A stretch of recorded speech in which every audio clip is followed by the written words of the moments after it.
Maya's alarm went off at 5 in the morning, just like it did every single day. She reached over and turned it off quickly, not wanting to wake her mother in the next room. The apartment was small, just 2 bedrooms, and the walls were so thin you could hear everything. She lay there for a moment, staring at the ceiling with its water stains that looked like clouds. Some mornings she tried to find shapes in them, like she used to do as a kid, but not today. Today she was too tired. She pulled herself out of bed and walked to the tiny bathroom they all shared. The mirror was cracked in the corner and the light flickered when you turned it on. Maya splashed cold water on her face and looked at herself. 19 years old, and she already had dark circles under her eyes that never seemed to go away. Her mother said she was beautiful, but Maya couldn't see it anymore. She just saw someone who was tired all the time. After getting dressed in her cleaning uniform, she went to the kitchen. It wasn't much of a kitchen, really. Just a small counter, a stove that only half the burners worked on, and a refrigerator that made weird noises at night. She made herself some instant coffee and grabbed a banana that was starting to get brown spots. Breakfast of champions, she thought to herself with a bitter smile. Before leaving, she peeked into her mother's room. Her mom was still sleeping, which was good. She needed the rest. The medication made her drowsy, and that was probably the only time she wasn't in pain. Maya felt that familiar tightness in her chest when she looked at her. Her mother used to be so strong, so full of life. Now she could barely get out of bed most days. The medical bills kept piling up even with the clinic's payment plan. It felt like they would never catch up. Her younger brother Danny was asleep on the couch in the living room.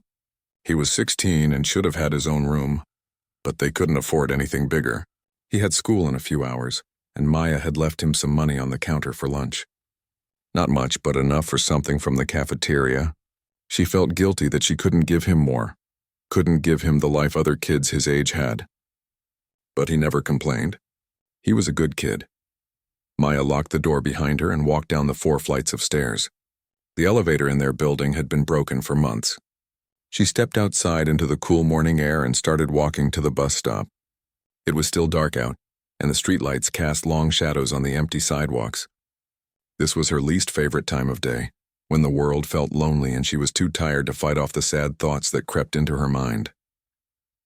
The bus came 15 minutes late, which meant she'd have to rush when she got to work. She found a seat near the back and watched the city wake up through the window. People starting their days, opening shops, sweeping sidewalks. Everyone had their own struggles, their own stories.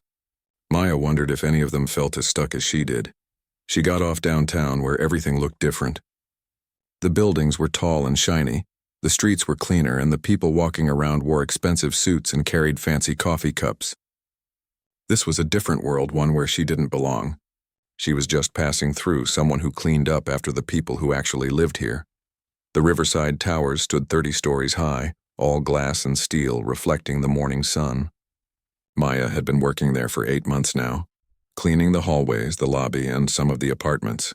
The pay wasn't great, but it was steady, and they let her work the early shift so she could make it to her evening job at the diner. She went in through the service entrance and clocked in. Her supervisor, a man named Gerald who never smiled, barely looked at her as she signed in. He just handed her the assignment sheet and told her to start on the 15th floor today. Someone had spilled something in the hallway, apparently, and there were complaints. Maya took the service elevator up, carrying her cart with all the cleaning supplies. The elevator was much smaller than the fancy one the residents used, and it smelled like bleach and old mop water.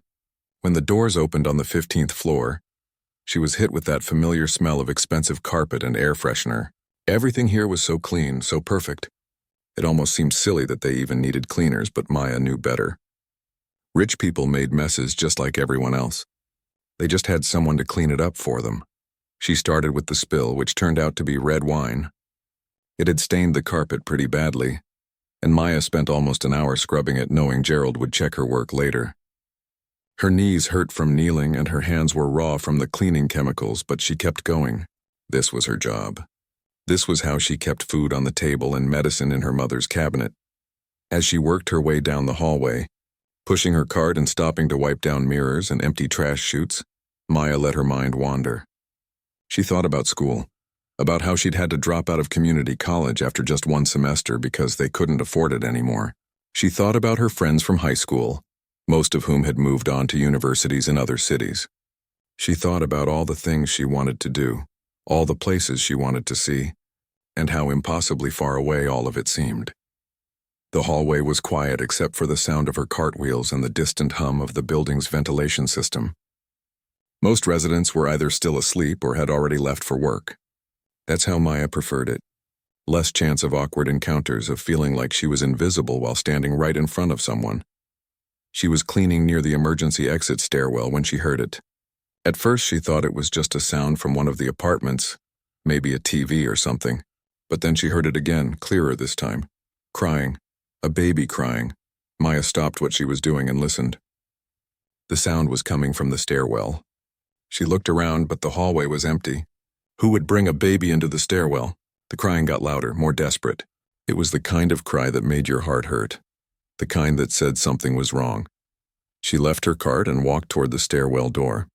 Her hand hesitated on the handle for a moment. Maybe she should get security first. Maybe this wasn't her business. But the crying pulled at something deep inside her, and she couldn't just walk away. Maya opened the door and looked inside. The stairwell was dim, lit only by emergency lights, and there, on the landing between floors, was a baby carrier. A small infant was inside, wrapped in a light blue blanket, crying with their whole tiny body. Maya's heart stopped. She looked around frantically. Where were the parents? Why would someone leave a baby here? She rushed over and knelt down beside the carrier. The baby couldn't have been more than a few months old. With a red face from crying and tiny fists waving in the air, Maya reached out and gently touched the baby's cheek. The skin was cold. That's when she saw the note. It was pinned to the blanket with a safety pin, written on plain white paper in handwriting that looked shaky and rushed. Maya's hands trembled as she read the words, "Please forgive me." Her mind raced. This couldn't be happening. People didn't just abandon babies in stairwells, not in real life, not in buildings like this. But here was the proof, crying and cold and alone. Maya's first instinct was to pick up the baby, to warm them up, to make the crying stop. But she knew she shouldn't touch anything. This was a crime scene or something, right? But the baby was so cold and the crying was breaking her heart. Maya made a decision. She took off her work jacket and carefully wrapped it around the baby, over the blanket. The infant's crying softened just a little. Maya stayed there, crouched down, one hand gently resting on the carrier, making small shushing sounds. Her other hand reached for her phone. It was old and cracked, but it worked. She needed to call someone. Security, the police, somebody. But for just a moment she stayed there with the baby, this tiny person who had been left behind, and she whispered, "It's okay. I've got you. You're not alone anymore." Maya didn't know it then, but those words would change everything. Not just for the baby, but for her too. Maya's hands shook as she dialed the front desk. Her voice came out higher than normal when the receptionist answered. She tried to explain what she'd found, but the words tumbled out in a confused rush. Baby, stairwell, note, alone. The receptionist told her to stay exactly where she was and not to touch anything else. But Maya couldn't just stand there. The baby had stopped crying as hard, but was still making little whimpering sounds that tugged at her heart. She knelt down again and started talking softly, saying anything that came to mind. She told the baby about the weather outside, about how the sun was coming up and it was going to be a beautiful day. Stupid things, really. But her mother always said babies just needed to hear a gentle voice. Within minutes, footsteps echoed in the stairwell. Gerald burst through the door, followed by 2 security guards Maya recognized from the lobby. They all stopped and stared at the baby carrier like they couldn't believe what they were seeing. Holy mother of, Gerald started, then caught himself. He pulled out his radio and started calling for police and paramedics. His usual grumpy expression replaced by genuine shock. One of the security guards, a woman named Patricia, came over and knelt beside Maya. She was older, maybe in her 50s, with kind eyes. "You found the baby?" she asked softly. Maya nodded. "I heard crying. I thought maybe someone had brought their baby out here for some reason, but then I saw the note and..." Her voice trailed off. Patricia looked at the note without touching it. Her face went pale. "Oh, that poor mother," she whispered. "Something terrible must have happened for someone to do this." Maya hadn't thought about it that way. She'd been so focused on the baby that she hadn't considered the person who left her here.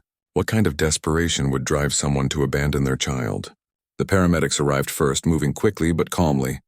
They checked the baby over right there in the stairwell, asking Maya questions about exactly how she'd found her and how long she thought the infant had been alone. Maya answered as best she could, though she didn't have many answers. The baby girl was dehydrated and cold, but otherwise seemed okay. Still, they said she needed to go to the hospital for a full examination. Then the police came. 2 officers, one older and one younger, both looking serious. They asked Maya to step back while they photographed the scene and carefully bagged the note as evidence.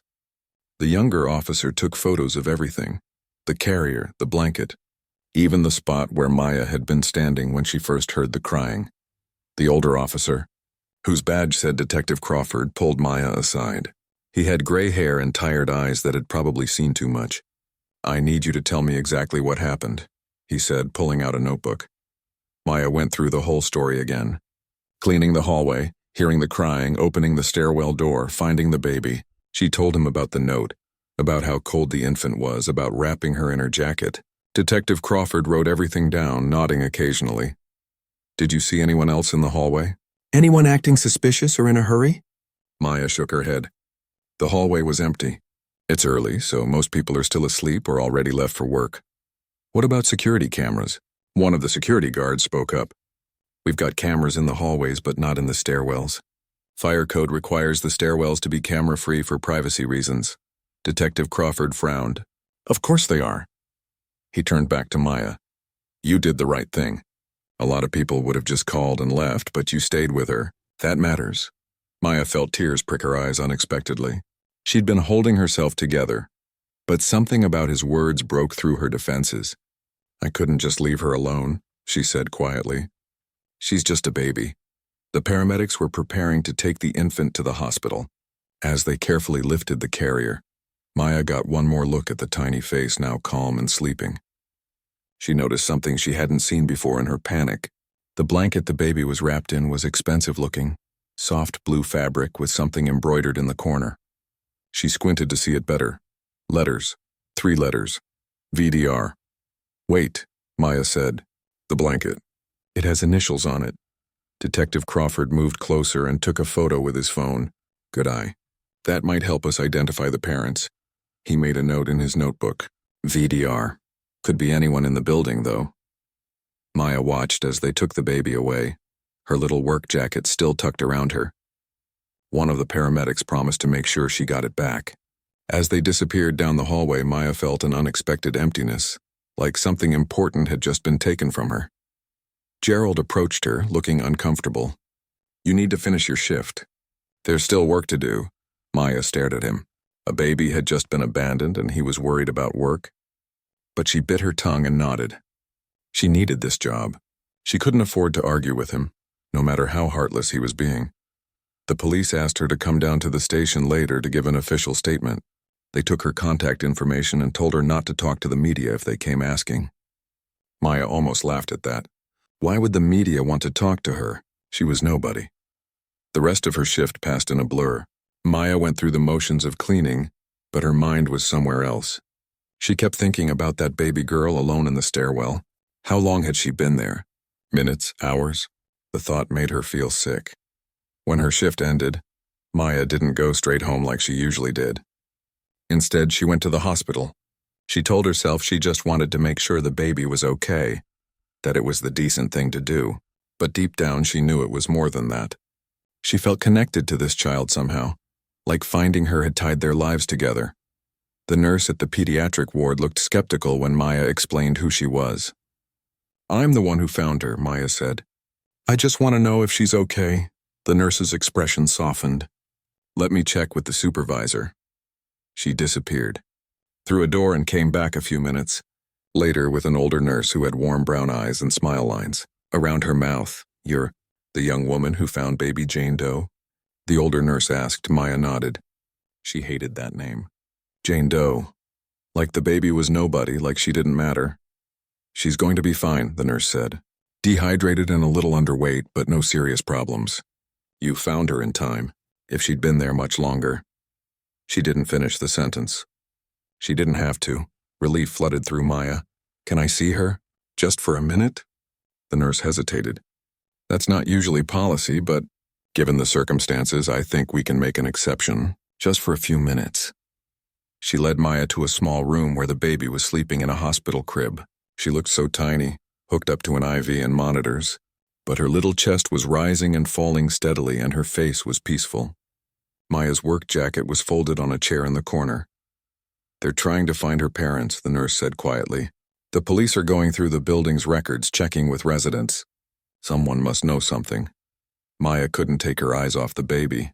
What happens to her if they can't find them? She'll go into the foster care system. Hopefully, they'll find her a good placement quickly. The thought of this baby being passed around, living in temporary homes with temporary people, made Maya's heart ache. But what else could be done? She couldn't take care of a baby. She could barely take care of herself and her family. She stayed there for a few more minutes just watching the baby sleep, before the nurse gently told her she needed to leave. Maya thanked her and collected her jacket, which smelled like baby powder now. On her way out of the hospital, Maya saw a TV in the waiting room. The news was on and her heart nearly stopped when she saw the headline scrolling across the bottom. "Infant found abandoned in luxury building." They were showing a photo of the Riverside Towers. A reporter was interviewing Detective Crawford on the steps of the building. "We're following all leads," he was saying. "We believe the mother may have been in distress and may need medical or psychological help. If anyone has information, please contact the police immediately." Maya felt strange watching it, knowing she was part of this story but also completely invisible in it. The news didn't mention her name. She was just a building employee who discovered the infant, anonymous, invisible, like always. She made it to the diner just in time for her evening shift. Her boss, Rita, had the news on in the kitchen and immediately pounced on Maya when she came in. "Did you hear about this? A baby abandoned in some fancy building downtown. Can you imagine? What kind of person does that?" Maya tied on her apron and said nothing. She couldn't tell Rita she was the one who found her. If she did, Rita would have her standing there telling the story all night instead of working, and the other waitresses would treat her weird. The dinner rush was brutal. Table after table, orders getting mixed up, people complaining about everything. Maya's feet hurt, her back hurt, and she kept thinking about that baby in the hospital. During her break, she checked the news on her phone. The story was everywhere now. People were outraged, horrified, curious. Everyone had an opinion about who would do such a thing and why. But Maya noticed something in one of the articles. It mentioned that police were looking at the blanket's monogram as a potential clue. VDR. Those letters kept running through her mind. She'd seen them before, she was sure of it, but where? It was past 11 when she finally got home. Her mother was asleep, but Danny was still up, playing video games on his phone in the dim light of the living room. "You're late," he said, not looking up. "Long day," Maya replied, dropping into the chair. How's Mom? "Same. Mrs. Chen from next door brought over some soup." Danny finally looked at her. "You look terrible. What happened?" Maya wanted to tell him everything, but she was so exhausted she could barely form words. "Just a weird day at work. I'll tell you tomorrow." She dragged herself to her room and collapsed on her bed without even changing clothes. But sleep wouldn't come. Every time she closed her eyes, she saw that baby's face, and those letters kept floating through her mind. VDR, VDR, VDR. Where had she seen them before? Maya woke up with those 3 letters still haunting her thoughts. VDR. She'd barely slept, tossing and turning all night, her brain trying to piece together where she'd seen that monogram before. It was like having a word on the tip of your tongue, but not being able to say it. She went through her morning routine on autopilot, making coffee, checking on her mother, leaving money for Danny. But her mind was elsewhere, stuck on that baby and those mysterious initials. When she got to work, the Riverside Towers was buzzing with activity. News vans were parked outside, reporters trying to interview residents as they left for work. Security had been doubled and Gerald was running around looking more stressed than usual. He barely acknowledged Maya when she clocked in, just thrust her assignment sheet at her and told her to avoid the cameras. Maya looked at the sheet and felt her stomach drop. She was assigned to the penthouse today, the 30th floor. She'd only cleaned up there a handful of times before because they had their own regular housekeeper, who came 3 times a week. But apparently that woman had called in sick, and Maya was the replacement. The penthouse belonged to the Dalton family. Maya didn't know much about them, only that they were wealthy and involved in some kind of business. She'd seen them a few times from a distance. A handsome couple in their 30s, always dressed impeccably, always looking like they'd stepped out of a magazine. As she rode the elevator up, Maya tried to remember everything she'd noticed about them during her previous visits. The husband had dark hair and wore expensive suits. The wife was beautiful in that polished way rich women often were, with perfect hair and clothes that probably cost more than Maya made in a month. They'd always been polite to her, which was more than she could say for some residents. The elevator opened directly into their foyer. Maya had to use a special key card to access it.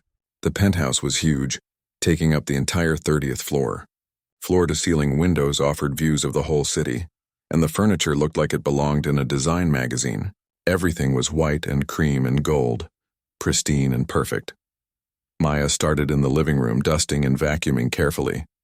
She'd learned to be invisible in places like this, to do her job without leaving any trace that she'd been there. As she worked, she let her mind wander back to the baby. Had the police found anything yet? Were they any closer to finding her parents? She was polishing the glass coffee table when something caught her eye. A suitcase set stacked neatly near the hallway. Expensive luggage, the kind with leather trim and gleaming hardware. And there, embossed on each piece, were 3 letters. VDR. Maya froze. Her heart started pounding so hard she could hear it in her ears. VDR. Victoria Dalton Richardson. That was Mrs. Dalton's full name. Maya had seen it on mail she'd thrown away before. She stood there, cloth in hand, staring at those letters. No, it couldn't be. The Daltons wouldn't abandon a baby. They were wealthy, respected, charitable even. She'd read something about them donating to children's hospitals. People like that didn't leave babies in stairwells, but Maya couldn't shake the feeling that had settled in her stomach. She looked around the penthouse with new eyes. Everything seemed normal at first glance, but something felt off.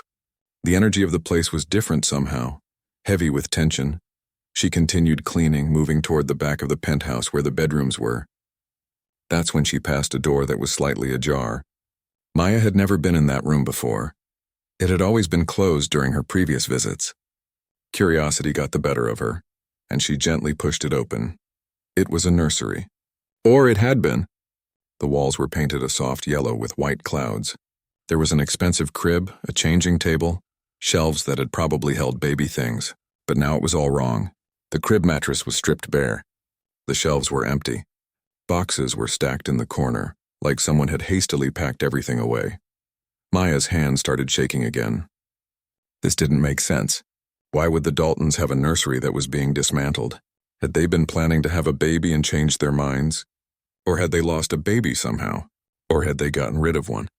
No, Maya told herself firmly. She was jumping to conclusions. There could be 100 explanations for this. Maybe they'd been expecting a baby through surrogacy and it fell through. Maybe they'd been planning to adopt and the adoption didn't happen. Maybe anything other than what she was thinking. But those initials on the blanket kept haunting her. Maya finished cleaning the penthouse in a daze. She kept expecting Mr. or Mrs. Dalton to come home and catch her, to somehow know what she was thinking just by looking at her face. But the place remained empty except for her. When she was done, she stood in the foyer for a moment, looking back at the beautiful apartment with its perfect furniture and stunning views. And for the first time, it didn't seem so perfect anymore. It seemed sad somehow, like something important was missing from it. She took the elevator back down, her mind racing. She needed to tell someone about what she'd seen, but who? The police? They'd probably think she was crazy. Some poor cleaner making accusations against wealthy residents. She had no proof, just a feeling and some matching initials. That wasn't enough, but she couldn't just ignore it either. Maya was so lost in thought that she almost ran into someone in the lobby. "Oh, I'm sorry," she said automatically, stepping back. It was Mrs. Dalton. Up close, Maya could see that she looked terrible. Her eyes were red and swollen like she'd been crying for hours. Her hair, usually perfect, was pulled back in a messy ponytail.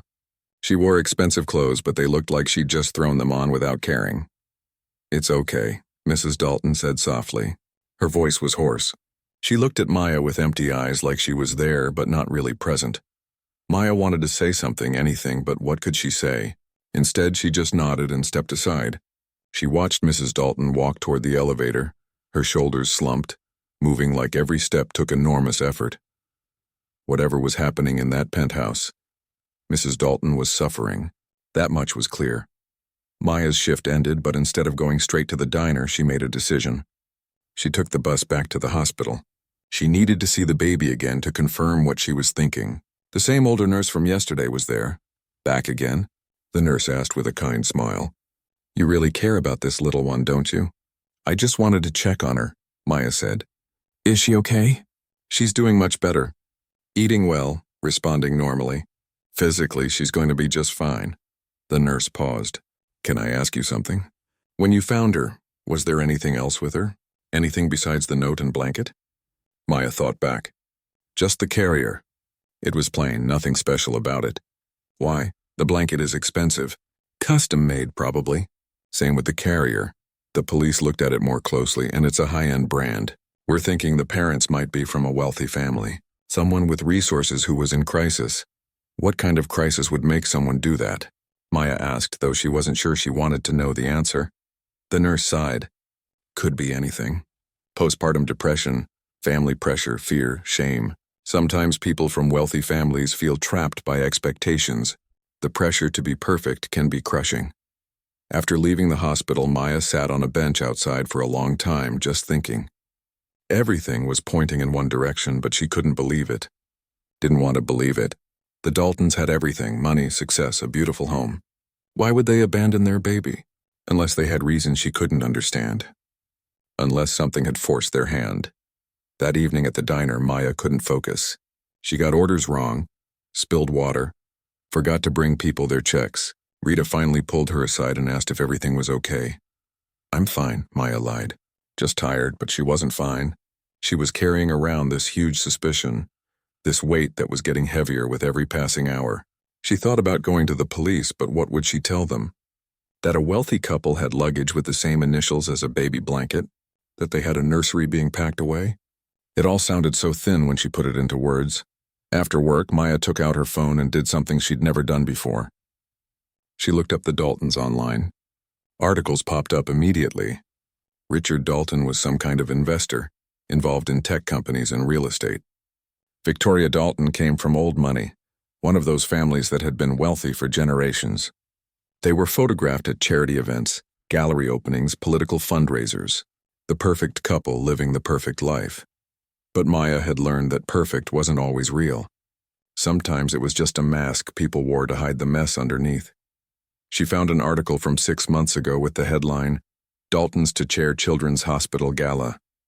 There was a photo of them at the event, smiling for the camera. Mrs. Dalton was wearing a flowing dress that looked elegant but also.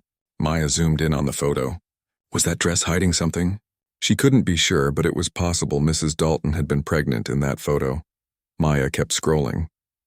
There were dozens of photos from that time period, but after that gala, something changed. For the past 3 months, there were almost no photos of Mrs. Dalton. Mr. Dalton appeared at a few events alone, telling people his wife was traveling or wasn't feeling well. But Mrs. Dalton had vanished from public view until now. Until showing up in the lobby looking devastated. The pieces were fitting together, but Maya still couldn't see the whole picture. She needed more information, but she didn't know how to get it without risking everything. Her job, her reputation, maybe even her safety. Rich people had lawyers and power. She had nothing. But that baby had nothing too. No one to fight for her. No one to demand answers. Just Maya, a cleaner nobody noticed who happened to be in the right place at the right time. Or maybe the wrong place at the wrong time. Maya barely slept that night. She lay in bed, listening to the sounds of her mother's breathing in the next room and Danny's snoring from the couch. Her family depended on her. She couldn't just throw away her job on a hunch, even if that hunch was screaming at her that something was very wrong. But when she closed her eyes, all she saw was that baby's face, those tiny fingers, that note that said, "Please forgive me." Someone needed forgiveness. Someone was suffering. And Maya had a terrible feeling she knew who. Maya went to work the next day with a knot in her stomach that wouldn't go away. She kept telling herself to mind her own business, to focus on her job, to forget about the Daltons and their monogrammed luggage and their empty nursery.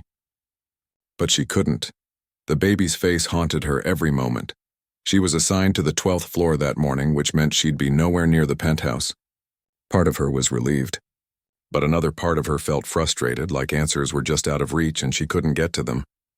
It was mid-morning when something happened that changed everything. Maya was emptying a trash chute on the 12th floor when she heard raised voices coming from around the corner. She shouldn't have listened, it wasn't her business, and getting caught eavesdropping could cost her job. But something made her freeze in place. "You need to pull yourself together, Victoria." It was a woman's voice, sharp and cold. "People are starting to ask questions." Maya carefully pushed her cart closer to the corner, trying to stay hidden while she listened. "I can't do this anymore. Mother." That was Mrs. Dalton's voice, thick with tears. "I can't pretend everything is fine when my baby is out there somewhere, and I don't even know if she's okay." Maya's heart started pounding. She pressed herself against the wall, barely breathing. "Stop calling her that. She's not your baby anymore. She's better off where she is." The older woman's voice was ice cold. "You made your choice." "I didn't make any choice. You did. You and Linda, you took her from me while I was sleeping. Do you understand what you've done?" Mrs. Dalton was sobbing now. "She's my daughter, my child, and you just threw her away like garbage. Don't be so dramatic. We made sure she was somewhere safe where someone would find her, and we solved your problem. You should be thanking me." "My problem? She wasn't a problem. She was my baby. A baby that would have ruined everything. Richard's career, our family reputation, everything we've worked for. How do you think it would look when people found out you used donor sperm behind his back? That you got yourself pregnant before you even met him?" Maya felt like she'd been punched in the gut. This was real. This was actually happening. Mrs. Dalton's baby was the baby she'd found. And the older woman, her mother-in-law, had orchestrated the abandonment. "Richard loves me." He would have understood, Mrs. Dalton said, but her voice was weak, uncertain. Would he? Would his board of directors? Would the investors he's trying to court for the Sinclair deal? Think, Victoria. Think about what's at stake. "I don't care about any of that. I want my baby back." "Well, you can't have her." "It's done. The police haven't connected her to us and they won't. We were careful. Now you need to be smart and keep your mouth shut." There was the sound of footsteps, high heels clicking on the marble floor. Maya realized they were coming toward her corner. She grabbed her cart and quickly pushed it toward the service elevator, trying to look like she'd just been passing through. Her hands were shaking so badly she could barely press the button. The elevator doors opened and she rushed inside, jabbing the button for the ground floor. As the doors closed, she caught a glimpse of two women rounding the corner, Mrs. Dalton, looking devastated, and an older woman who must have been her mother-in-law, perfectly dressed and composed, her face showing no emotion at all. Maya leaned against the elevator wall, her mind reeling. She'd heard everything, the whole terrible truth. Mrs. Dalton hadn't abandoned her baby by choice. Someone had taken the baby from her and left her in that stairwell. It wasn't just abandonment, it was kidnapping, wasn't it? But what could she do? She was just a cleaner. Who would believe her? The Daltons were powerful, connected. The mother-in-law had probably already covered their tracks perfectly. Maya had no proof, just words she'd overheard in a hallway. She thought about the police. Detective Crawford had seemed decent, like someone who actually cared about finding the truth. But would he believe her? Or would the Daltons' lawyers destroy her before she could even tell her story? Maya got off the elevator and found a quiet corner near the service entrance. Her hands were still shaking as she pulled out her phone. She stared at it for a long moment. Detective Crawford's card tucked in her pocket with his number on it. If she made this call, everything would change. Her nice, quiet life where nobody noticed her would be over. The Daltons would know she'd been listening. Gerald would probably fire her for causing trouble. Rich people didn't like it when poor people interfered in their business, but a baby had been stolen from her mother and left alone in a cold stairwell. Mrs. Dalton was suffering. And whoever that older woman was, she thought she could get away with it just because she had money and power. Maya thought about her own mother, dying slowly in their tiny apartment. If someone tried to take Danny away from them, her mother would fight with every last breath in her body. Love didn't care about money or reputation or business deals. Love was love, and Mrs. Dalton loved her baby. That much had been clear in every broken word Maya had heard. She pulled out Detective Crawford's card and dialed the number before she could change her mind. He answered on the third ring. "Crawford, Detective, it's Maya Torres. I'm the one who found the baby." "Miss Torres, yes. Do you have new information?" Maya took a deep breath. "I think I know who the parents are. And I think..." I think someone else was involved. Someone who took the baby and abandoned her. There was a pause. That's a serious accusation. What makes you think this? Maya told him everything. The monogram on the blanket matching the Daltons' luggage. The nursery being packed away. The conversation she'd just overheard. She tried to remember every word, every detail, knowing how important it was to get it right. When she finished, there was a long silence. Maya held her breath, waiting for him to tell her she was crazy, that she'd misunderstood, that she should mind her own business. Instead, he said, "Where are you right now?" "At work, the Riverside Towers, and stay there. I'm coming to talk to you." Don't mention this to anyone else, understand? "Not your boss, not your coworkers, nobody." "Okay," Maya whispered. "Miss Torres, you did the right thing calling me." This took courage. After they hung up, Maya sat there feeling numb. She'd done it. She'd actually done it. There was no taking it back now. Detective Crawford arrived within an hour, along with another detective Maya didn't recognize. They took her to a small office that building management let them use and asked her to tell the story again, this time recording it. Maya went through everything once more, trying not to leave anything out. "The older woman," Detective Crawford said. "Did you see her face? Would you recognize her?" "I only saw her for a second, but yes, I think so." The other detective pulled out his phone and scrolled through something. "Is this her?" He showed Maya a photo of a stern-looking woman in her 60s, dressed in expensive clothes at some kind of fancy event. Maya's stomach dropped. "Yes, that's her. That's Eleanor Dalton. Richard Dalton's mother. She's on the boards of half the major companies in this city." He looked at Detective Crawford. "This is going to be messy." "I don't care how messy it gets," Crawford said firmly. A 3-month-old baby was left in a stairwell. If what Miss Torres heard is accurate, we're looking at kidnapping and child endangerment at minimum. He turned to Maya. "I need you to understand something. When we move on this, it's going to become very public. Your name might come out. The Daltons have money for expensive lawyers. Are you prepared for that?" Maya thought about her mother, about Danny, about their tiny apartment and their struggles. She thought about losing her job, about the Daltons coming after her, about all the ways this could go wrong. But then she thought about that baby, sleeping peacefully in the hospital with nobody to claim her. She thought about Mrs. Dalton's broken voice saying, "She's my daughter." "I'm prepared," Maya said, even though she wasn't sure she was. The detectives asked her more questions, had her sign a statement, told her they'd be in touch. When they finally let her go, Maya felt drained, like she'd run a marathon. Gerald was waiting for her when she came out looking annoyed. "What's going on? Why are the police talking to you again?" "It's about the baby I found," Maya said. "Just follow-up questions," Gerald frowned. "This is becoming a distraction. I need you focused on your work, not playing detective." Maya bit back a sharp response. She needed this job, at least for now. "I understand. It won't happen again." But of course it would happen again, because that afternoon the police showed up at the penthouse with a warrant. Maya was cleaning the lobby when she saw them arrive. 4 officers and both detectives all heading for the elevator. The building erupted in whispers and speculation. Within an hour, the news crews were back. This time they had a story. Police question wealthy family in abandoned baby case. Maya watched from the service entrance as they led Mrs. Dalton out in handcuffs. She was crying, saying something Maya couldn't hear. Then they brought out Eleanor Dalton, her face composed and cold, and another woman who must have been Linda, the sister who'd actually carried out the abandonment. Mr. Dalton came running up just as they were putting his wife in a police car. Maya could see him arguing with the officers, waving his arms, looking desperate and confused. He clearly had no idea what was happening. Patricia, the security guard, came to stand next to Maya. They watched the scene together. "Did you have something to do with this?" Patricia asked quietly. Maya didn't answer right away. Finally, she said, "I just told them what I heard." Patricia nodded slowly. "That took guts. Those people eat girls like you for breakfast." "Maybe," Maya said, "but someone had to speak up for that baby." As the police cars drove away, Maya felt the weight of what she'd done settle on her shoulders. She'd gone up against one of the most powerful families in the city. She'd risked everything based on a conversation she'd overheard, and a monogram on a blanket.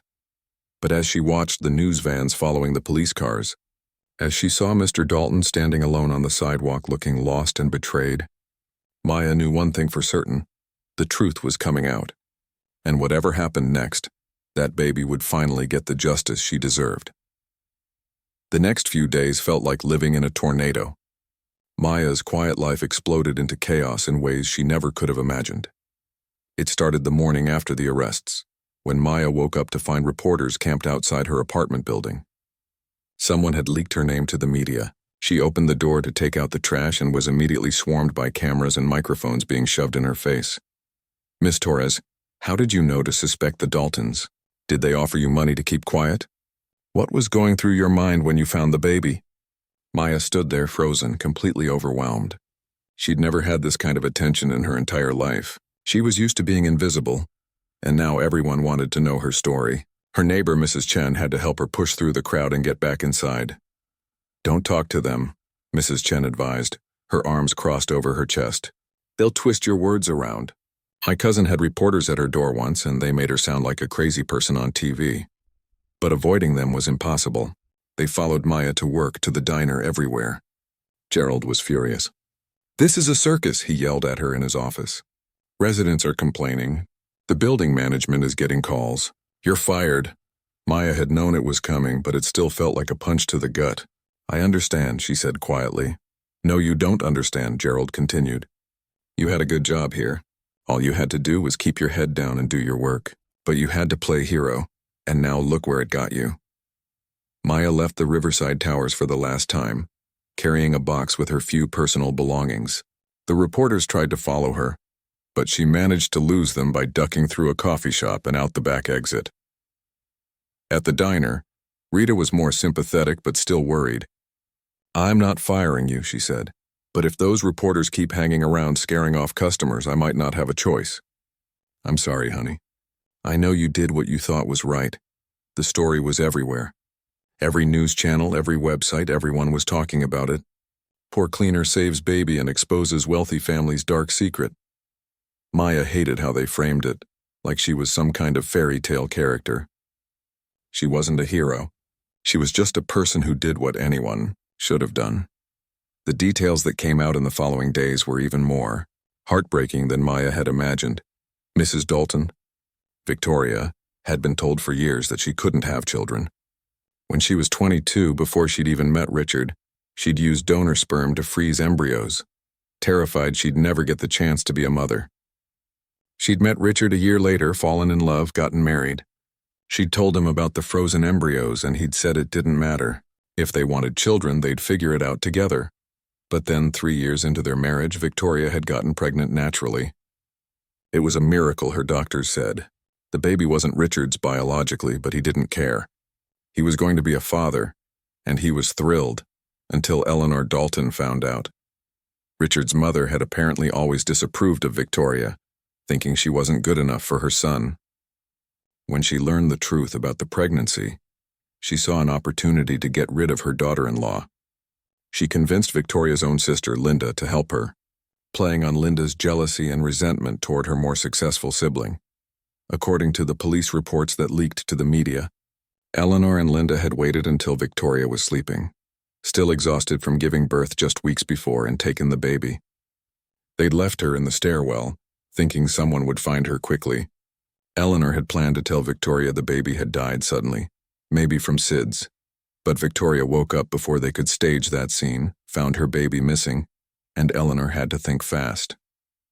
She convinced Victoria that if the truth came out, Richard would leave her, his career would be ruined, and everyone would blame Victoria for lying about the baby's paternity.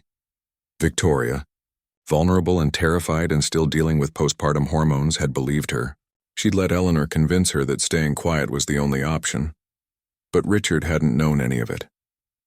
He'd been away on a business trip when the baby was born, rushed back when he got the call, and arrived to find Victoria devastated and his mother telling him that the baby had been stillborn.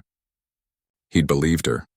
He'd mourned a daughter he'd never met, never knowing she was alive and 15 floors below them. The public reaction was intense.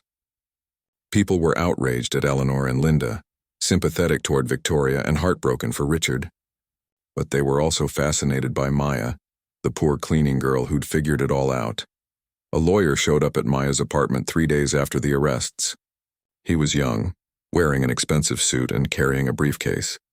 "Miss Torres, my name is David Chen. I represent Richard Dalton." Maya's heart sank. Here it comes, she thought. The lawsuit, the intimidation, all the things rich people did to poor people who got in their way. But instead, David said, "Mr. Dalton wants to thank you. He'd like to meet with you if you're willing." Maya was suspicious. "Why? Because you gave him back his daughter? Because you told the truth when it would have been easier to stay silent? Because he wants to look you in the eye and say thank you?"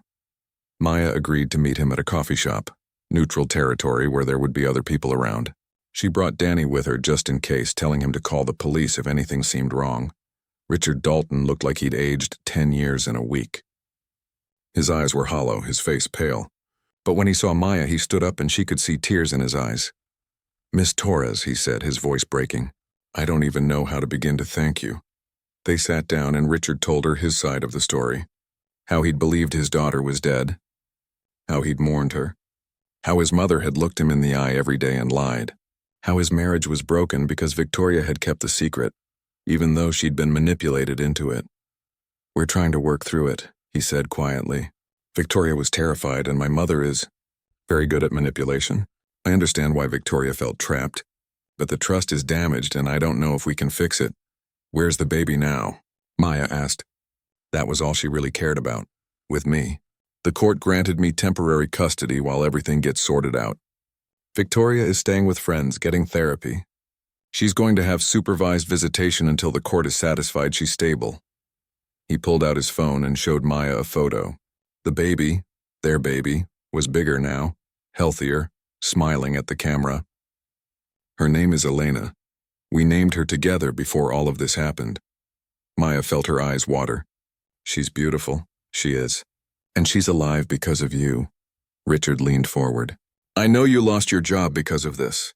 I know the media has been harassing you. I want to make that right." "I don't want money," Maya said quickly. She'd been afraid of this, of being seen as someone who'd helped just to get a reward. "I'm not offering a payoff," Richard said. "I'm offering to change your life if you'll let me." "What do you want, Maya? What are your dreams?" No one had ever asked her that before.